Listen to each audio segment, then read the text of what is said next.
Railway group D exam 2022 के लिए सामान्य विज्ञान की इस महत्वपूर्ण प्रश्नों की श्रृंखला में अभिनंदन। जी हाँ मित्रों, टुडे की सीरीज हमारी 15 है। इससे पहले हम 14 सीरीज लगा चुके हैं सामान्य विज्ञान की। यदि आप लोगों के द्वारा नहीं देखी गई है तो चैनल के डिस्क्रिप्शन बॉक्स में लिंक है, क्योंकि एक एक सीरीज और एक एक प्रश्न आने वाली शिफ्टों में यदि आपका एग्जाम है तो आप सभी के लिए बेहद इंपॉर्टेंट है, क्योंकि सामान्य विज्ञान की जो श्रृंखला तैयार की जा रही है, जो विभिन्न शिफ्टों के एनालिसिस के पश्चात जिस तरह से जिन टॉपिक से प्रश्न पूछे जा रहे हैं उन्हीं टॉपिक को इसमें संकलित किया गया है। जी मित्रों, तो यदि आप हमारे चैनल पर पहली बार विजिट कर रहे हैं तो चैनल को सब्सक्राइब करते हुए पास में जो बेल आइकन है उसको प्रेस करेंगे, ताकि समय से लेटेस्ट वीडियो का नोटिफिकेशन आपको मिलता रहेगा। टुडे की वीडियो को आरंभ करते हैं।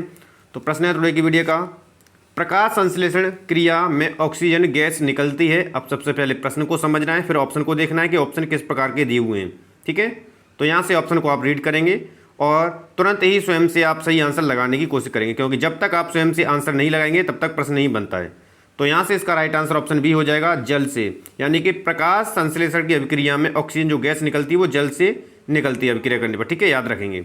अगला प्रश्न है आपका, प्रकाश अभिक्रिया होती है, यानी प्रकाश की जो अभिक्रिया होती है, ऑप्शन दिए हुए हैं इसमें। अब इन सभी ऑप्शन को आपको बेहतर तरीके से रीड करना है और ठंडे दिमाग से आंसर देना है।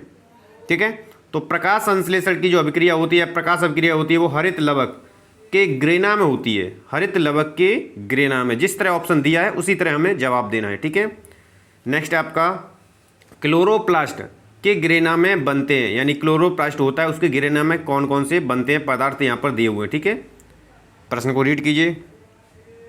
तो यहाँ से इसका जो राइट आंसर है वो ऑप्शन सी है, ATP तथा NADP/2H। ये क्या है, क्लोरोप्लास्ट के ग्रेना में बनते हैं। ठीक है, अगला प्रश्न आपके लिए, हरित लवक के स्ट्रोमा में कौन सी क्रिया होती है। हरित लवक के स्ट्रोमा में कौन सी क्रिया होती है।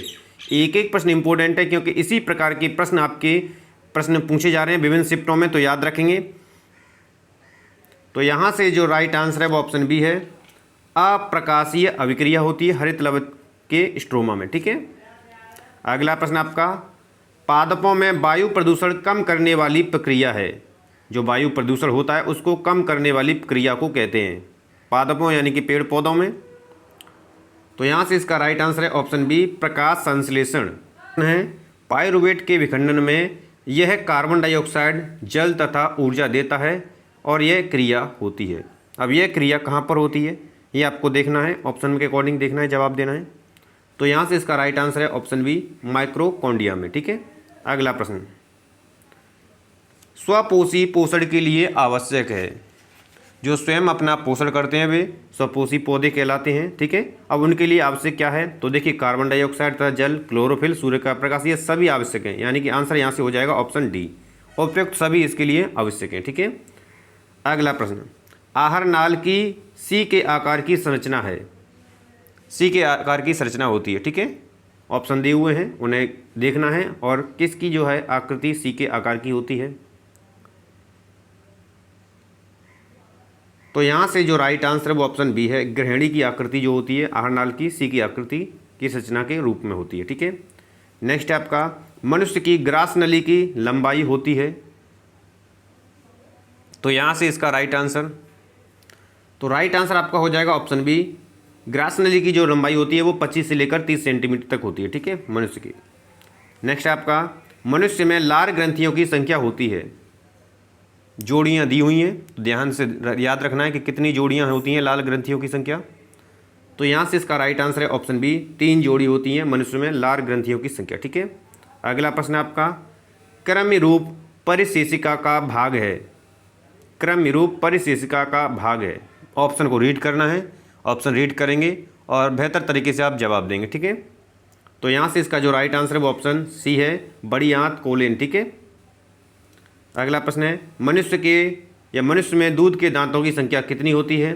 दूध के दांतों का मतलब होता है जो बचपन में उगते हैं फिर झड़ते हैं। ठीक है, तो उनकी संख्या जो होती है वो करेक्ट आंसर आपका 20 हो जाएगा। दूध के दांतों की संख्या या 2 बार उगने वाले दांतों की संख्या जो होती है 20 होती है। ठीक है, अगला प्रश्न आपका, मनुष्य के प्रत्येक जबड़े में चवर्णक दंतों की संख्या होती है। चवर्णक दंतों की संख्या पूछी है।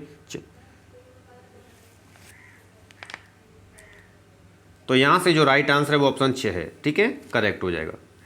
अगला प्रश्न आपका, ग्रास नली द्वार पर लटकी हुई पत्ती के समान कार्टिलेजी रचना कहलाती है। कार्टिलेजी की तरह जो रचना होती है ग्रास नली की, जो द्वार पट्टी पर लटकी हुई होती है पत्ती के समान, वो क्या कहलाती है? प्रश्न में यहाँ से दिया हुआ है, प्रश्न को ध्यान से रीड करना है और आपको जवाब देना है। तो यहाँ से इसका राइट आंसर है ऑप्शन बी, एपिग्लोटिस। ठीक है, करना क्या है, वीडियो को बीच में पॉज करेंगे और सही आंसर आप स्वयं से लाएंगे, क्योंकि जब तक आप स्वयं से नहीं लाएंगे आपसे प्रश्न नहीं बनेगा। ठीक है, सेलेक्टेड प्रश्नों की सीरीज है जो कि आने वाली विभिन्न शिफ्टों में आपके यहीं से लगभग 2 से 3 प्रश्न आपको बायोलॉजी के मिल जाएंगे।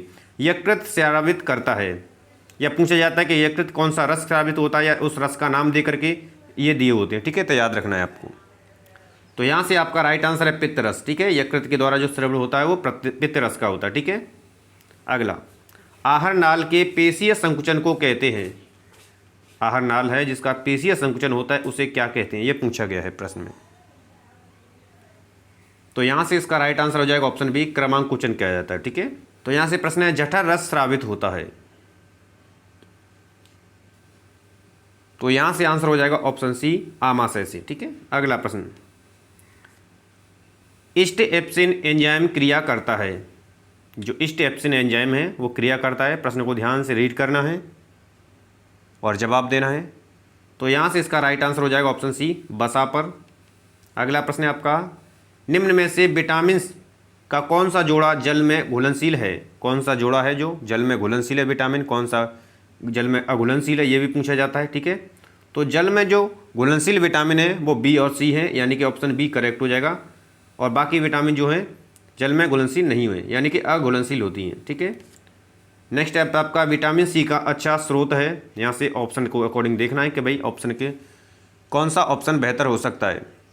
तो यहाँ से इसका राइट आंसर है ऑप्शन डी, संतरा। अगला है, बेरी बेरी रोग किस विटामिन की कमी से होता है? यदि विटामिन बी और बी पूरा कॉम्प्लेक्स दिया है तो B1 से होगा। ठीक है, और बी दिया है तो खाली बी लगाना है आपको। तो यहाँ पर B1 दिया है, तो यहाँ से राइट आंसर B1 हो जाएगा। अगला प्रश्न है, निम्नलिखित में से मनुष्य की लार में पाया जाता है। मनुष्य की लार में कौन सा एंजाइम पाया जाता है, ऐसे भी पूछा जा सकता है। तो यहाँ से इसका राइट आंसर हो जाएगा टाइलिन। ठीक है, ऑप्शन ए। नेक्स्ट प्रश्न, हीमोग्लोबिन महत्वपूर्ण भूमिका निभाता है।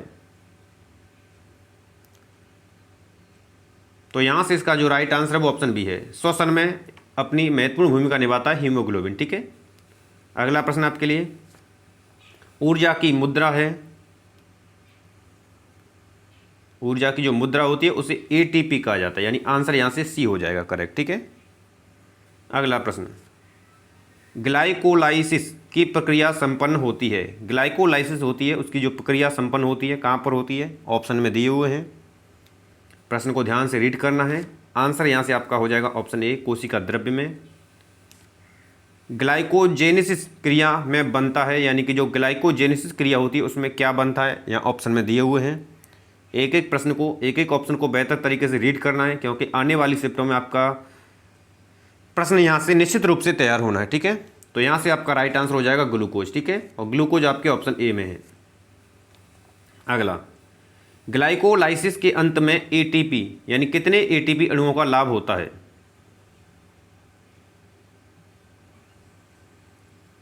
तो यहाँ से आंसर हो जाएगा 2, यानी कि ऑप्शन ए में दिया हुआ है करेक्ट। नेक्स्ट आपका, मानव हृदय में कक्षों यानी कि विषम की संख्या होती है। ये कक्ष कितने होते हैं मानव के हृदय में? तो यहाँ से आंसर हो जाएगा 4। मानव हृदय में जो कक्ष होते हैं वो 4 होते हैं इनकी संख्या। ठीक है, अगला है, पल्मोनरी फुफ्फुस सिरा खुलती है या रुधिर लाती है, ये इस तरह भी प्रश्न दिया हुआ है। तो पल्मोनरी जो फुफ्फुस सिरा होती है वो खुलती है बाएं अलिंद में, यानी कि आपका ऑप्शन बी करेक्ट हो जाएगा। अगला, फेफड़ों से शुद्ध रक्त आता है। फेफड़ों के द्वारा जो शुद्ध रक्त होता है वो आता है, कहाँ से आता है? फेफड़ों से शुद्ध रक्त आता है। तो यहाँ से इसका राइट आंसर हो जाएगा बाएं अलिंद में, यानी कि ऑप्शन ए करेक्ट हो जाएगा। ठीक है, शुद्ध रुधिर को शरीर के विभिन्न भागों में ले जाती हैं। शुद्ध रुधिर को जो शरीर के भिन्न भिन्न भागों में ले जाती हैं, ऑप्शन दिए हुए हैं। तो यहाँ से जो ऑप्शन है करेक्ट वो महाधमनी है। ठीक है, राइट आंसर डी हो जाएगा। अगला है, वह कौन सी सिरा है जिसमें शुद्ध रुधिर प्रवाहित होता है? सिरा पूछी गई है। तो यहाँ से आपका राइट आंसर है पल्मोनरी सिरा। ठीक है, अगला है, रुधिर के कितने समूह होते हैं? अब समूह से पूछा गया है कि रुधिर के समूह किन कौन से होते हैं? ए बी ओ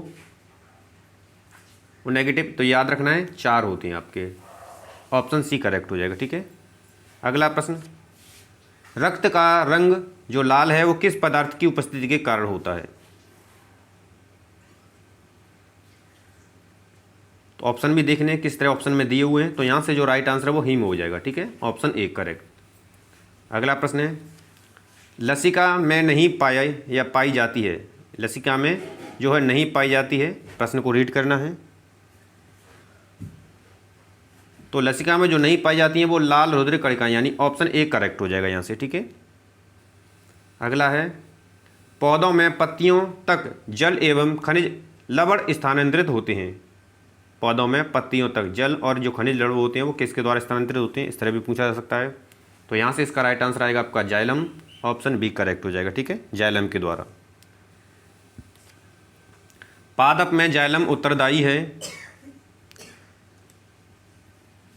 तो यहाँ से इसका राइट आंसर हो जाएगा ऑप्शन ए, जल का वहन होता है, विभिन्न जो पौधे के भाग होते हैं उनमें ये पहुँचाता है। नेक्स्ट आपका, फ्लोएम द्वारा भोजन का स्थानांतरण होता है।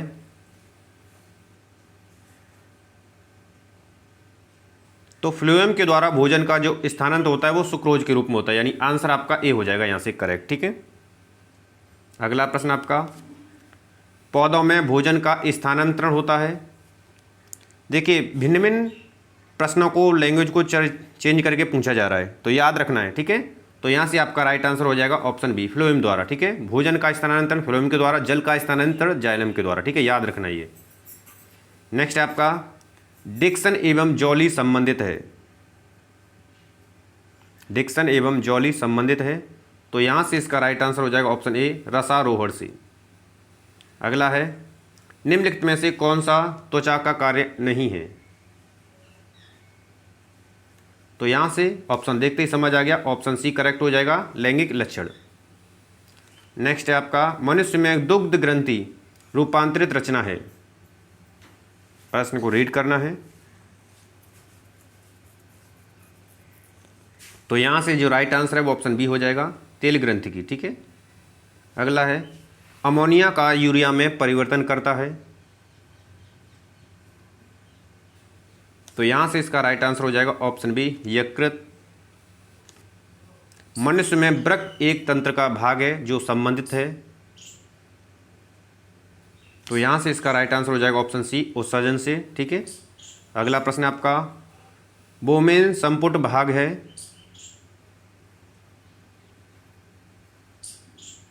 तो यहाँ से इसका राइट आंसर हो जाएगा ऑप्शन डी, वृक्क नलिका का। अगला है, गर्मियों के दिनों में किस कारण दोपहर में पौधे मुरझा जाते हैं? तो यहाँ से इसका जो राइट आंसर है वो ऑप्शन बी हो जाएगा, बाष्पोत्सर्जन की अधिकता के कारण, ठीक है। नेक्स्ट आपका, पादपों में जाइलम का कार्य होता है। जाइलम मतलब ट्रिक मैंने बताई थी, जल का संवहन, यानी आंसर बी है यहाँ पर करेक्ट हो जाएगा, ठीक है। फ्लोएम भोजन का संवहन, ठीक है। कोशिकीय प्रक्रमों में ऊर्जा मुद्रा है। तो यहाँ से इसका राइट आंसर हो जाएगा ऑप्शन बी, एटीपी। अगला है, पित्त रस का स्राव होता है। यहाँ से राइट आंसर हो जाएगा ऑप्शन बी, यकृत में। और जठर रस पूछा जाएगा तो आपका याद रखना है आपको, ठीक है। अगला प्रश्न है, केवल जल में घुलनशील होती है, यानी विटामिन डी है जो केवल जल में होगी, तो बी और सी ही जल में घुलनशील होती हैं, याद रखना है आपको। तो यहाँ से ऑप्शन में सी दिया है तो सी करेक्ट हो जाएगा, ठीक है। नेक्स्ट आपका, एटीपी तथा NADP2H का निर्माण होता है। तो यहाँ से जो राइट आंसर है वो क्लोरोप्लास्ट, यानी ऑप्शन बी करेक्ट हो जाएगा, ठीक है। अगला है, केवल न्यूक्लिक अम्ल तथा प्रोटीन्स के बने होते हैं। केवल न्यूक्लिक अम्ल तथा प्रोटीन्स के बने होते हैं। तो यहाँ से इसका राइट आंसर होगा ऑप्शन सी, विषाणु। तो ये थी मित्रों टुडे की श्रृंखला के सबसे अहम और सेलेक्टेड 52 प्रश्नों की सीरीज, जिसमें जो विभिन्न शिफ्टों में जिस तरह टॉपिक से प्रश्न बने हैं उन सभी टॉपिक का संकलन करते हुए मित्रों आशा करते हैं टुडे की सीरीज आपको पसंद आई होगी। सीरीज पसंद आई है तो मोर देन लाइक और शेयर करेंगे। चैनल को अभी तक सब्सक्राइब नहीं किया तो चैनल को सब्सक्राइब कर लीजिए। मिलते हैं नेक्स्ट वीडियो के साथ, तब तक आप सभी को नमस्कार है, धन्यवाद।